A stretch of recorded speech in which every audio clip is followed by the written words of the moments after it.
"Hey, send me the revenue projections by tomorrow." That's a bit rude. Dear Mr. Gates, it would be an absolute honor to receive your reply in regards to the numbers we so humbly request. That's a bit BS-y. So what is the right balance of pleasantries and directness we should incorporate within our workplace emails? In this video, I'll go through 6 of the most common types of emails you'll use as a working professional and share best practices for each situation. Let's get started. Hi friends, welcome back to the channel. If you're new here, my name is Jeff. Come for the email etiquette and stay for the Oscar award-winning roleplay. There are 2 primary types of emails in the workplace: request and reply emails that require some sort of input from the reader, and confirmation emails that serve as a written record of a conversation or decision. Let's see some examples from these 2 categories. First up, under request and reply, we have the ever so popular cold emails. These are the emails you send for the first time to colleagues you've never corresponded with before. Examples would include request for information. Another team has data you want and you need to explain the purpose of your request. Request for support. You need the partnership of another team to drive your project forward and you want to approach them for a potential collaboration. Request for a coffee chat. You just joined a new team or are looking to join a new team and you want to be brought up to speed on the latest team gossip. A few pro tips for cold emails. Since it's the first time this person is hearing from you, you want to include one sentence right at the beginning explaining how you came across their profile. This provides them with useful context and gives them more of a reason to help you. Second, let them know how your request will benefit them, so you get a quicker or more detailed response.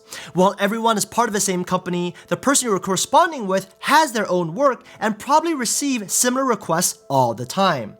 For example, by quantifying the business impact of their assistance, you give them a subtle indication of how important this information is, and they have something concrete to write in their next performance review. Even something seemingly small, like giving them a shout out once the campaign goes live or the report goes out, shows them how appreciative you are of their work. Third pro tip, and this is specific to first-time coffee chat requests, is to message the person beforehand asking if it's okay to send a meeting invite. This might be the overly sensitive side of me talking, but I've always felt it's a bit rude to block time on someone's calendar who I've never corresponded with before, especially if there's no legitimate business reason. I feel like this act of asking for permission, again, shows you're appreciative of their time and gives them a chance to propose a date that's convenient for them. Another common type of the request and reply email is what I call the action required email blast.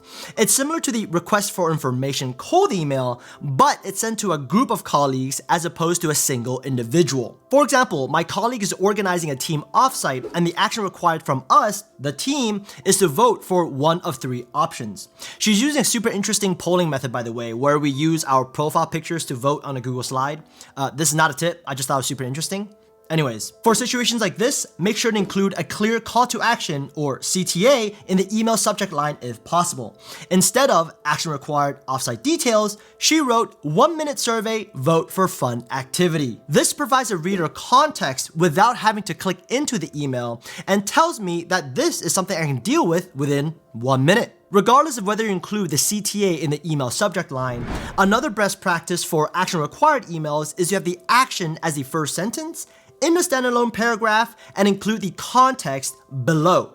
You do this so the reader has the option to read or ignore the not so important part of the email. I have a full email etiquette video with Harvard Business Review, by the way, so feel free to check that out after this video. Alright, moving over to confirmation emails. There are quite a few subcategories of these, so let's start with the most common ones: meeting minutes and what I call email chain resets. An email chain reset is what should happen once an email thread goes on for way too long and someone, preferably you, the smart, ambitious, charming viewer of my channel, brings everyone back onto the same page. Since the objective of the reset and meeting minutes are the same, the formats are similar as well.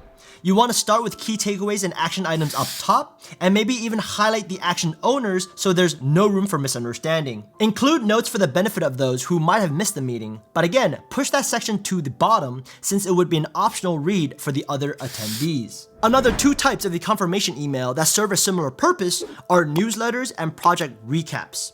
These are often longer in length, so my first pro tip is to include the too long, didn't read, or TLDR section up front with quantifiable results and benchmarks, since most people people might only read the first few lines, then skim through the rest. The second best practice is to use an existing template and not reinvent the wheel. If you work in a mid to large size corporation, chances are you've received recap emails from project managers patting themselves on the back, telling you how wildly successful the campaign was. And while the content may be questionable, I usually just copy and paste their email in a Google Doc, so I use the exact same formatting for my own recap. In addition to stealing with pride, you can check out the template gallery that comes with Google Docs, or check out The Good Docs for newsletter template inspirations. I'll link both of those down below. The third tip addresses a pet peeve for probably all of us, and that is relevancy.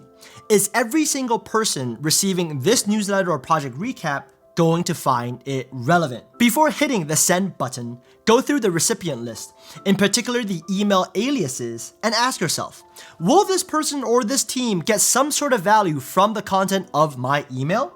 If not, take them out. Yes, we are often told that an email blast will help us build presence at work.